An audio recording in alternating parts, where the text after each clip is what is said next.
लगातार काम करते रहे। इससे जिले में अन्य लोगों का हौसला भी बढ़ा और आपसे प्रेरणा भी मिली। बहुत से ऐसे हैं जो कई कई दिनों तक घर नहीं जा पाए, अपने घर वालों से नहीं मिल पाए। कई लोगों ने अपने परिवार के अहम सदस्यों, अपने करीबियों को खोया भी है। इस मुश्किल के बीच आपने अपने कर्तव्य को सर्वोच्च प्राथमिकता दी है। अभी आपसे मैं कई साथियों से अपने अनुभव सुनने का मुझे अवसर मिला। वैसे मेरे सामने काफी लोग हैं, लेकिन हर एक को तो संभव नहीं हुआ है। लेकिन हर एक के पास कुछ न कुछ नया था, कुछ न कुछ इनोवेटिव था और अपने तरीके से रास्ते खोजे थे। और सफलता के लिए यही सबसे बड़ा काम का होता है कि आप मूलभूत विचार को कितना लोकलाइज बना करके सेट करके उसका उपयोग करते हैं। कई अच्छे इनोवेटिव प्रयास है। जिन लोगों का आज बात करने का मौका नहीं मिला है, उनके पास भी बहुत कुछ होगा। मेरा आप सबसे आग्रह है कि आप बिना संकोच, आपको लगता है कि जो चीज आपने अच्छी की है, अच्छे ढंग से की है, वो मुझे जरूर भेजिए, लिख करके मेरे तक पहुंचाइए और मैं इसका अन्य जिलों में उपयोग कैसे हो इसकी जरूर चिंता करूंगा। क्योंकि आपकी मेहनत, आपके इनोवेशंस ये देश के भी काम आने चाहिए। और मुझे विश्वास है आज जितनी बातें मेरे सामने आई, ऐसी बहुत सी बातें हैं जो हमें काम आएगी। और इसलिए मैं आपसे इंतजार करूंगा कि आप अपनी कुछ चीजें जरूर मेरे से शेयर करिए। आपके हर प्रयास की मैं भूरी भूरी प्रशंसा करता हूं, सराहना करता हूं। साथियों, हमारे देश में जितने जिले हैं उतनी ही अलग अलग चुनौतियां भी हैं। एक तरह से हर जिले के अपने अलग चैलेंजेस हैं। आप अपने जिले के चैलेंजेस को बहुत बेहतर तरीके से समझते हैं और इसलिए जब आपका जिला अगर जीतता है तो मतलब देश जीतता है। जब आपका जिला कोरोना को हराता है तो देश कोरोना को हराता है। और इसलिए जिले का मिजाज, गांव गांव में एक मैसेज कि मेरा गांव मैं कोरोना मुक्त रखूंगा, मेरे गांव में मैं कोरोना को प्रवेश नहीं करने दूंगा, ये गांव के लोग संकल्प लें। और गांव के लोग जिस प्रकार से व्यवस्थाएं करते हैं, मैं तो हैरान था। पिछले बार जबकि ये कालखंड था और पता नहीं था कि इस स्थिति में कैसे करना, फिर भी हमने गांव में एग्रीकल्चर सेक्टर के लिए कोई लॉकडाउन नहीं लगाया था।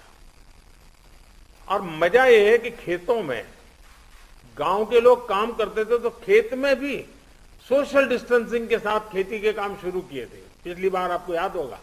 मतलब हमारे गांव कितनी तेजी से संदेश को पकड़ भी लेते हैं और अपनी जरूरत के हिसाब से उसको मॉडिफाई करके पक्का कर लेते हैं। गांव की ये ताकत है। मैंने देखा है आज भी कई गांवों ने अपने यहां आना जाना सब बहुत अच्छे ढंग से मैनेज किया है। गांव की जरूरत के लिए एक या दो लोग बाहर जाते हैं, चीजें लेकर के आते हैं, गांव में बांट देते हैं।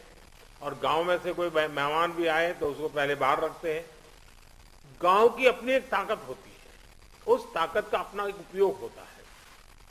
और मैं साथियों कहना चाहूंगा कि कोरोना के खिलाफ इस युद्ध में आप सब लोग एक बहुत महत्वपूर्ण भूमिका में हैं। आप एक तरह से इस युद्ध के फील्ड कमांडर हैं।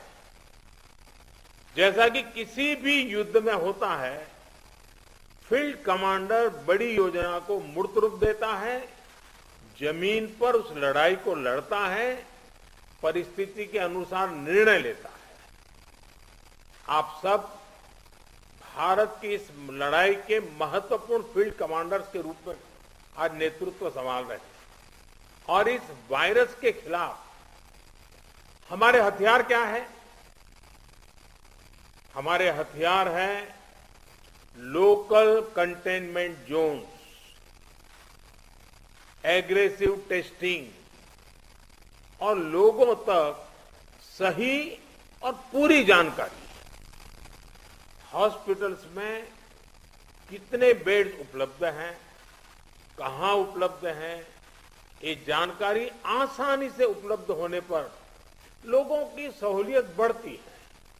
इसी तरह काला बाजारी पर लगाम हो, ऐसे लोगों पर सख्त कार्रवाई हो या फ्रंटलाइन वर्कर्स का मोरल हाई रखकर उन्हें मोबिलाइज करना हो। एक फील्ड कमांडर के रूप में आपके प्रयास पूरे जिले को मजबूती देते हैं। फ्रंट लाइन वर्कर्स को आपके कंडक्ट और एक्शन से हमेशा प्रेरणा मिलती है, उनका भरोसा और बढ़ता है। मैं आपसे एक और बात कहना चाहूंगा। अब इसलिए अगर आपको कहीं लगता है कि सरकार द्वारा बनाई पॉलिसी में जिला स्तर पर किसी इनोवेशन की जरूरत है, उस इनोवेशन में से पॉलिसी को ताकत मिलेगी, तो मेरा आपको खुली छूट है, आप जरूर कीजिए। अगर ये इनोवेशन आपके जिले की स्थानीय जरूरतों के हिसाब से है तो उसे उसी हिसाब में करिए। अगर आपको लगता है कि आपने जो इनोवेशन किया है वो पूरे प्रदेश के लिए या पूरे देश के लिए बेनिफिशियल है तो उसे सरकार तक भी पहुंचाइए। अगर आपको अपने अनुभवों से तेजी से बदलती परिस्थितियों के हिसाब से पॉलिसीज में किसी सुधार की जरूरत लगती है तो उसका भी फीडबैक जरूर पहुंचाइए, बिना संकोच पहुंचाइए। क्योंकि ये लड़ाई ऐसी है कि हम सब मिलकर के सोचेंगे, सब मिलकर के नई नई चीजें ले आएंगे, तब जाकर के हम कर पाएंगे। साथियों, आपके जिले की सफलता बाकी जिलों के लिए एक उदाहरण बन सकती है, उनकी भी मदद कर सकती है। कोरोना से निपटने के लिए जो भी बेस्ट प्रैक्टिसेस हैं उनको भी हमें एडॉप्ट करते चलना है। आपके बहुत से साथी ऐसे जिलों में होंगे जहां कोरोना संक्रमण पीक पर पहुंचने के बाद अब कम हो रहा है। उनके अनुभवों से सीखकर आप अपने जिलों में अपनी रणनीति को और मजबूत करते रहेंगे तो कोरोना के खिलाफ लड़ाई और आसान होगी। साथियों, इस समय कई राज्यों में कोरोना संक्रमण के आंकड़े कम हो रहे हैं, कई राज्यों में बढ़ भी रहे हैं। कम होते आंकड़ों के बीच हमें ज्यादा सतर्क रहने की जरूरत है। बीते एक साल में करीब करीब हर मीटिंग में मेरा यही आग्रह रहा है कि हमारी लड़ाई एक जीवन बचाने की है, एक एक जीवन बचाने की है। हमारी जिम्मेदारी संक्रमण को फैलने से रोकने की भी है और ये तभी संभव है जब हमें संक्रमण की स्केल की सही जानकारी होगी। टेस्टिंग, ट्रैकिंग, आइसोलेशन, ट्रीटमेंट और कोविड एप्रोप्रिएट बिहेवियर, इस पर लगातार बल देने रहना जरूरी है। कोरोना की इस दूसरी वेव में अभी ग्रामीण और दुर्गम क्षेत्रों में हमें बहुत ध्यान देना है। इसमें फील्ड में बिताया हुआ आप सभी का अनुभव और आपकी कुशलता ये बहुत काम आने वाली है। हमें गांव-गांव में जागरूकता भी बढ़ानी है और उन्हें कोविड के इलाज की सुविधाओं से भी जोड़ना है। बढ़ते हुए केसों के और संसाधनों की सीमाओं के बीच लोगों की अपेक्षाओं को उचित समाधान देना हमारी सबसे बड़ी प्राथमिकता है। सारी चुनौतियों के बीच समाज के सबसे निचले छोर पर खड़े व्यक्ति का चेहरा ध्यान में रखते हुए हमें काम करना है। उसका कष्ट दूर हो, उसको मदद मिले, हमें ऐसी व्यवस्थाओं को और मजबूत करना है। इस बहुत बड़े वर्ग तक जब प्रशासन का एक भी व्यक्ति पहुंचता है तो या उससे संपर्क करता है, उसकी बात सुनता है, तो उससे बहुत बड़ा विश्वास जगता है। बीमारी से लड़ने की उसकी ताकत कई गुना बढ़ जाती है। जैसे हम देखते हैं, जब होम आइसोलेशन में रह रहे परिवार के पास प्रशासन के लोग ऑक्सीमीटर लेकर जाते हैं, दवाएं लेकर जाते हैं, तो उसकी खोज खबर लेते हैं, तो उस परिवार को संबल मिलता है कि हम अकेले नहीं हैं। साथियों, कोविड के अलावा आपको अपने जिले के हर एक नागरिक की ईज ऑफ लिविंग का भी ध्यान रखना है। हमें संक्रमण को भी रोकना है और दैनिक जीवन से जुड़ी जरूरी सप्लाई को भी बेरोक टोक चलाना है। इसलिए स्थानीय स्तर पर कंटेनमेंट के लिए जो भी गाइडलाइंस जारी की गई है, उनका पालन कराते समय इस पर भी गौर करना है कि गरीब को परेशानी कम से कम हो, किसी भी नागरिक को परेशानी ना हो। साथियों, पीएम केयर्स के माध्यम से देश के हर जिले के अस्पतालों में ऑक्सीजन प्लांट लगाने पर तेजी से काम किया जा रहा है। कई अस्पतालों में ये प्लांट काम करना शुरू भी कर, जैसे अभी चंडीगढ़ का हमने सुना, कितना बेनिफिट हुआ उनको। और इसलिए आपसे मेरा आग्रह है कि जिस भी जिलों को ये प्लांट अलॉट होने वाले हैं, वहां हर जरूरी तैयारी पहले से पूरी होने पर ऑक्सीजन प्लांट और तेजी से सेटअप हो जाएंगे। अस्पतालों में ऑक्सीजन मॉनिटरिंग कमेटी जितना सही काम करेगी, उतना ही ऑक्सीजन का सही इस्तेमाल हो पाएगा। साथियों, टीकाकरण कोविड से लड़ाई का एक सशक्त माध्यम है।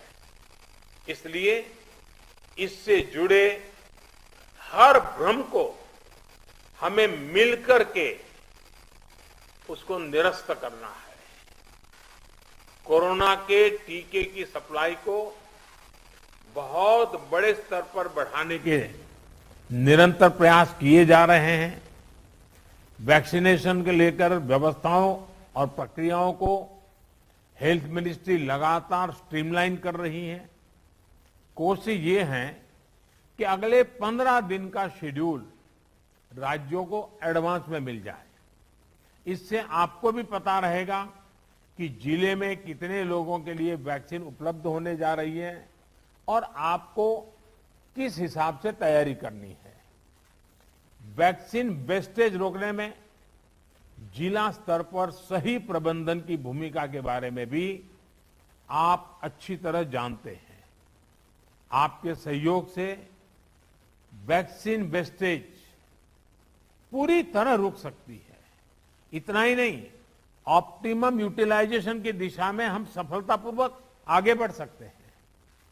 साथियों, ये समय एक प्रशासक के साथ ही एक ह्यूमन रिसोर्स और लॉजिस्टिक मैनेजर के रूप में भी आपकी भूमिकाओं को टेस्ट कर रहा है।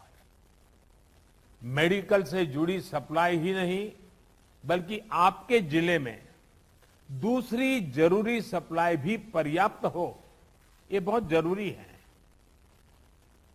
बरसात के मौसम में हम सब जानते हैं कि आप जो रोजमर्रा सरकार के कामों में जुड़े होते हैं, लेकिन जैसे ही जून महीना सामने आना शुरू होता है, आपका ध्यान मौसम, बारिश क्या हो सकता है, क्या कर, उसमें जाता ही है।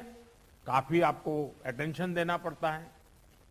और इस बार भी बारिश अब शुरू होने जा रही है, तो स्वाभाविक आपको बरसात के मौसम की जो चुनौतियां हैं, जो एक्स्ट्रा आपके लिए बर्डन भी होती हैं, जिम्मेवारी भी होती हैं, और इसलिए आपको बहुत तेजी से अपनी जरूरतों को मैप करना है और जरूरी प्रबंध करना है। अब कई बार तेज बारिश के कारण बिजली चली जाती है और कहीं अस्पताल में बिजली चली गई तो बहुत बड़ा संकट हो जाएगा ऐसे समय।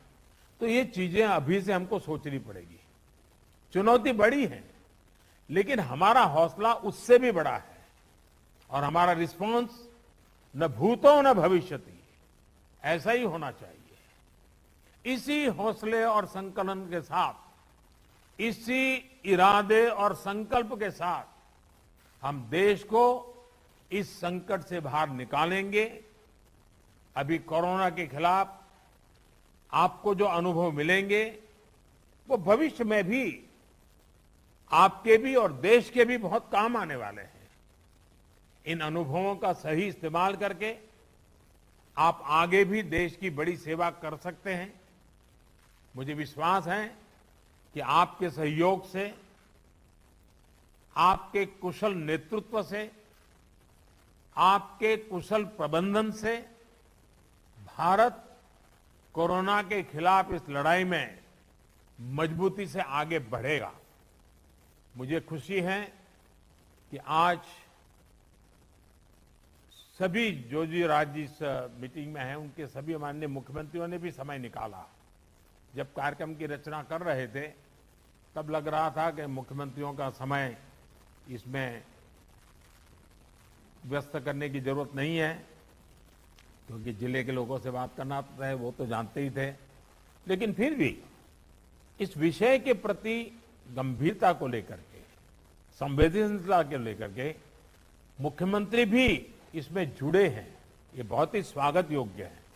मैं सभी आदरणीय मुख्यमंत्रियों का भी हृदय से आभार व्यक्त करता हूं और मुख्यमंत्री जी के मार्गदर्शन में आपकी जिले की सारी टीमें एक विश्वास के साथ, संकल्प के साथ एक एक गांव को कोरोना से बचाना है, इस मंत्र को लेकर के आप आगे बढ़ें और तेजी से रिकवरी रेट बढ़े, तेजी से पॉजिटिव केसों की संख्या बढ़े, तेजी से टेस्ट ज्यादा हो। इन सभी बातों पर बल देते हुए हम सफलता की दिशा में एक भी प्रयास न छोड़े, एक भी प्रयोग न छोड़े।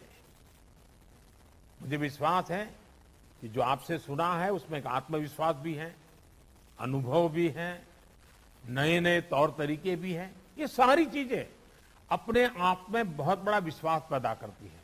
मैं फिर एक बार आप सबका बहुत बहुत धन्यवाद करता हूं और बहुत बड़ा काम है, फील्ड में रहना है।